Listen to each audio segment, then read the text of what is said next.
Hello, good morning. It's Friday the 28th of June. On my last video, I said I would hopefully be posting some videos towards the end of June about my Thankful Villages cycle tour in Northern England. Well, that went fantastically until the final few hours. My bike got stolen on the train coming back from Manchester Piccadilly. I just wanted to make this short video to tell you what happened and just to urge people to be cautious when they take their bikes on trains, because you're not going to get a lot of help from the authorities. In my experience, it's really up to you to look after it. I would urge you to lock your bikes on trains, and also if you really want to be 100% sure, just sit and watch it at all times. And if that means sitting in the vestibule on a long journey, well, so be it. If I can help one person avoid going through what I've been through, then making this video will have been worth it. You're probably wondering what's happened, so just let me briefly tell you. The tour was fantastic. I finished in Manchester on my final evening, stayed at a Travelodge. I was booked onto the 10:03 train from Manchester Piccadilly to Bristol Parkway on the Wednesday, and I was going to cycle home from Bristol Parkway. The journey started at Manchester, so I made sure I got there quite early. As soon as the train arrived and people got off, I got my bike on in one of the two available upright bike cupboards where you hook the front wheel up. Now, actually bungeed the bike to one of the upright posts to stop it swaying backwards and forwards and banging. And then I went and got a seat because the train started filling up rapidly. Glastonbury was starting the next day, so there's lots of young people going to Glastonbury, plus the usual holiday makers, business people, etc. And very soon there was only one seat left in my compartment, and that was next to me. So at every station I made sure, I wasn't obstructing anybody who wanted to sit there. At Stoke-on-Trent, a guy came and took that seat, and I was aware of this sort of knocking backwards and forwards. I thought, oh gosh, I hope my bike can't come loose. So I got up to go and look. There was already people standing in the vestibule. That's how crowded the train was getting. And I thought, that's not my bike. It's the wrong colour. It's got discs on. I looked in the other cupboard, nothing there. I said to these people, has anybody moved the blue bike here? And they said, well, we've only just got on, but there's only that one guy who's just got on the blue bike. And I thought, oh no, it's been stolen or possibly moved. I went to the front of the train to try and find the train manager. I actually found the girl doing the drinks trolley and told her, and she said, look, just walk me to your seat, show me where you are, I'll go and find the TM and bring her to you.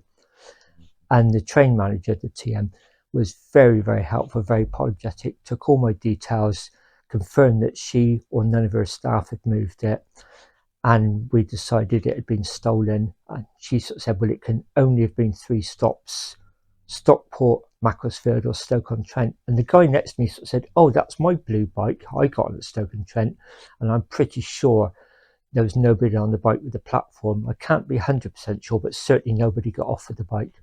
So it's most likely the first 2 stops, possibly the third. So she was very nice, this lady. Took me down to first class where I could just gather my thoughts, in a quiet carriage without people all around me. And she did say, she advised me, even though she's going to log it as a crime, to text the British Transport Police. On that number they always tell you, see it, say it's sorted, text it. I sent the text and I just got back an automated reply with a link to a crime report. So in other words, you need to fill out your own crime report, and I just wasn't in the right place mentally to do it. I was gathering my thoughts. First and foremost, how am I going to get home from Parkway with panniers? And I quickly thought of a plan. I thought, well, I'll just stay on the train to the next stop, Temple Meads. It's a huge hub, and then I can just book a train ticket online and get a local train 2 stops to my local station in Bath. And I don't live far from it, and that's what I did.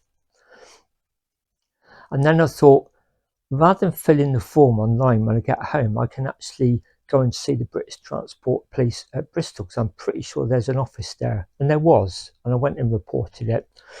And I even gave a description of this guy that I'd seen in the vestibule area who looked a little bit dodgy, because I'd just gone to check my panniers were okay, because there was all these backpacks from the Glastonbury, travellers being put on top of it. And I just wanted to make sure if the train was busy when I stopped and needed to get off, I can remember where my bags were. And I remember seeing this guy, probably middle-aged, quite thick-set, slightly darker skin, Mediterranean, meaning either Eastern European or North African, and he's in very black clothing on the hottest day of the year, and he turned away and looked out the window. And that should have raised my suspicions, but I just thought that, hey, some people just don't like sitting in crowded carriages, do they? I've been in that stage. I'd rather just sit in the vestibule and look out the window. I should have been more alert. Was my bike locked? No. Should I have locked it? Yes. I've always considered bike theft on a train fairly unlikely and low risk. I was wrong. I put my hands up, completely wrong, which is why I'm telling you this story. I should have locked it. The reason I didn't and I don't is sometimes it's a hassle getting your bike and luggage off a train, especially if the vestibules got crowded. As it was in Leeds, it was difficult getting the bike and the panniers off without having to unlock a bike. I would urge you all to lock your bikes on trains in the future. And to be 100% sure, sit and keep your eye on it. I know it's not very nice if you've got a long journey sat in the vestibule, but that's probably the only way you're going to 100% guarantee not having your bike stolen. I was told by the police officer when I reported this crime, I'll get a crime reference number. With 2 days on, haven't heard anything. And I was also told there's CCTV at the stations. Again, even if they get a photograph of someone with my bike, it's not going to get my bike back. It's caused me a lot of inconvenience. And as I said, being a victim of crime is horrible. It really, really is. I don't want anyone else to have to go through this unnecessarily. It's a mixture of sadness, anger, and also recrimination against myself. You know, I saw the guy who I think did it. At the time, I thought it was opportunistic. Probably just saw the bike, thought, I'll have that. Maybe ride home with it, dump it, or just I'll have that for good. But the more I think about it, the more I think I was targeted. I must have stood out like a sore thumb in Manchester walking to the train station. And as I understand it, I'll put a graphic on the screen now. The previous year's stats show there was over 3,100 bikes stolen in Manchester.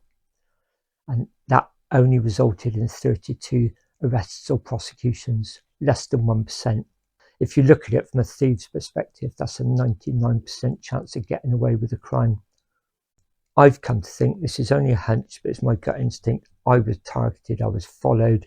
You sort of think about it, it's going to be quite easy just to buy a ticket, get off at the first station. Even if I saw the guy walking down the platform with it, what are you going to do? Pull the communication cord? Even if you did that, the doors don't open, do they?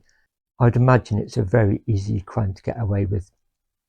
And there's clearly a big market in Manchester.